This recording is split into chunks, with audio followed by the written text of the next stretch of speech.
Who is the person you care about most in the world? Who is the person you care about most in the world?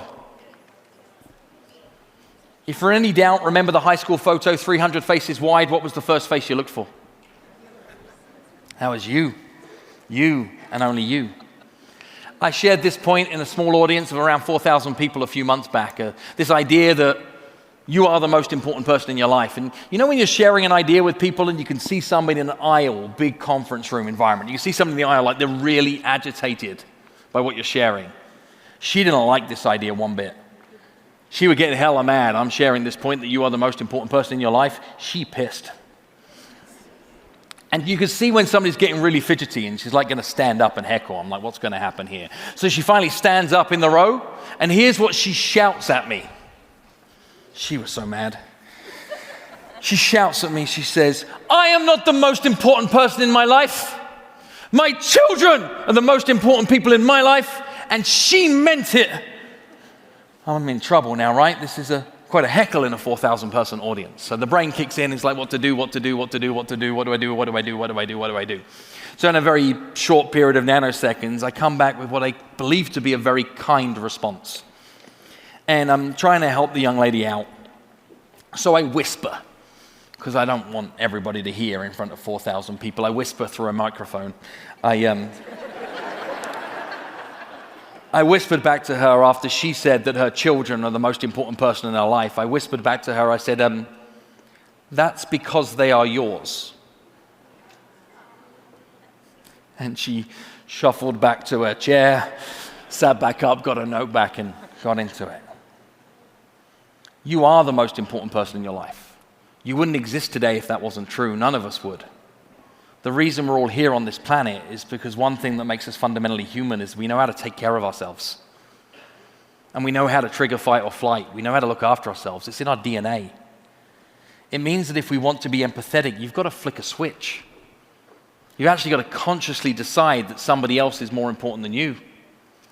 If you want your client to be able to feel that they're the most important person in the world, you have to understand that your DNA is going to want to make you selfish in this scenario. You have to actively push this manual clunky switch. It goes, ka-dunk. No, I'm going to be about you right now. You have to be able to switch it. I'm going to prove to you how bad this industry is at scale. Would you like to know the least influential word on the planet that demonstrates a giant lack of empathy? Least influential word on the planet is the word I.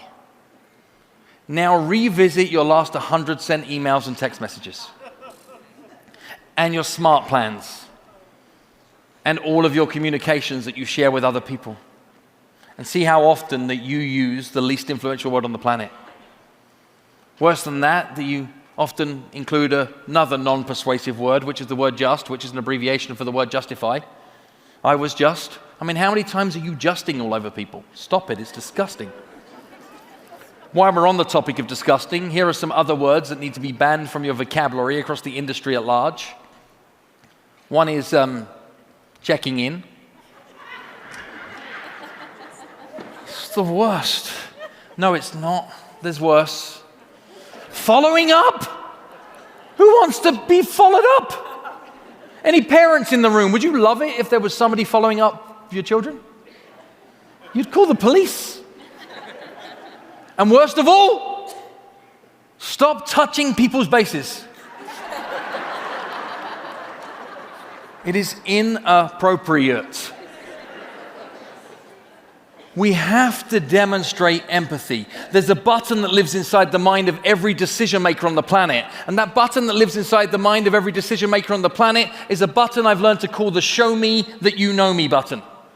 The minute you trigger the show me that you know me button, no longer is it you versus them. It is you and them versus it. Sad piece of news is, did you know that nobody wants to buy a house?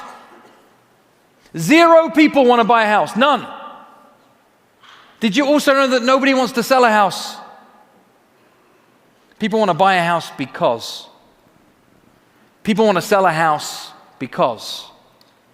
If you are not crystal clear on what their because is, you are not very useful. You are not empathetic.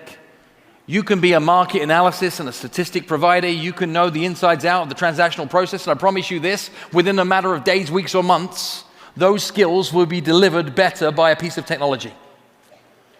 Where we will not lose is in a demonstration of empathy. All of you are trying to get to scale, and what you're doing is you're implementing systems and processes so you can reach more people with mass incompetence. Wonder why it doesn't work. Like, you're looking for 35 new clients, and you're like, I've got to grow my following to 100,000 people, and my database is now at 10,000, and my sphere, and my farm, and you're talking about all this nonsense. Like, if you wanted to invite 60 people to a wedding, how many people would you invite to the wedding? You'd start with knowing who's the 60 on the guest list, you get after that. I want to prove to you just how lacking in empathy you are as an industry. How many of you send regular emails to your prospects where you plug them into your database so that they're on your drip campaign? And you drip on them. So many drips. I mean, these drips now have like this soaking from all the drips. Everyone's moist with drips. It's like the worst. And all you've done is make them soggy and soaking wet. That's it, for all the wrong reasons. Because what you're sharing with them is eroding your inbox equity. That's what you're doing. Every time you land something in somebody's inbox today that they say that was not for me, they start realizing that you are not for them. Look at this real simple, right? If you were trying to help somebody buy a house in November and they had $1 million budget to buy a 3-bedroom, 2-bath apartment in this given neighborhood, and you showed them a ton of properties and they didn't make a single offer on a 3-bedroom, 2-bathroom apartment at that price point, what do they almost certainly not want to buy? That! And we can still keep showing up and saying, here's more. They've already moved on. They're looking at a different neighborhood, at different price points, with different thoughts. They just haven't told you. And you keep telling them, I don't know you, I don't know you, I'm here for you. If you ever reach for the words, if there's anything I can do to help, please do not hesitate to ask, you, my friend, are not helpful. If you have to ask the other person to define what help looks like, you are not a useful asset.